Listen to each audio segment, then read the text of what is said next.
Hello everyone, welcome back to my channel. So in this video we are going to see how to update the SWAT database. Before you create HRUs, this is a mandatory step where you need to provide the details pertaining to weather or your land use or your soil database. So what happens when we have to create HRU? We need to provide the land use raster as well as the soil raster. But for that we need to provide what does that each class of land use mean.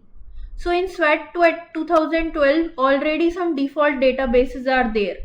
So once you open it in Access database file, you will see that in the user soil, once you scroll it down and click on user soil, and you can see there will be some classes. It may not be what you can see here on the screen, but it will be some other classes.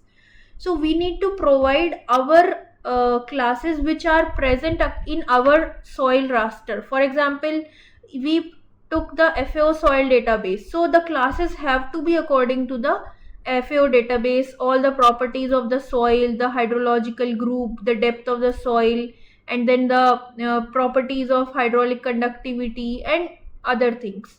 So when we read that soil data into our model to create HRUs, our model should be able to recognize what does that each category stands for. Therefore, it has to be updated in the database. For example, here you can see I have taken the FAO entire database. It will be available from the SWAT website as well as I think for the India datasets for soil. And you can just copy entire content and paste it here in the SWAT 2012.mdb file. The same thing has to be performed for the weather generator, which is used to estimate the other variables. For example, you may have the climate data in terms of temperature and rainfall, but you may not have the data for solar radiation, or sometimes we may not have the data for wind or wind speed or for relative humidity. So at that time we will take the simulated data from this file. So again, this weather generator file is also available from the India datasets on SWAT website. You can just download that and take the entire content and replace the WGen user of your data with this one. So this is applicable for the catchments that are run for Indian regions. And before you create HRUs, this is a mandatory step to do. So make sure that you update the user soil as well as the WGen user.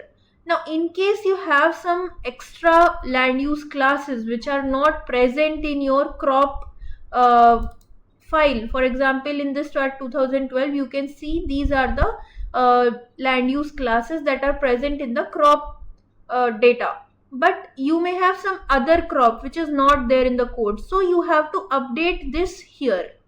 So this is a mandatory thing, because otherwise when you read it, it will throw an error that okay, so and so class, XYZ class is not present in the model, or the model doesn't recognize this class.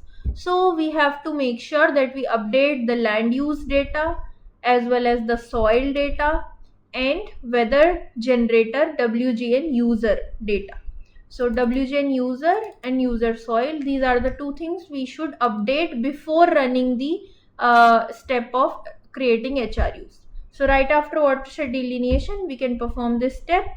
So this is it for this video, and in the next video we will see how to create HRUs.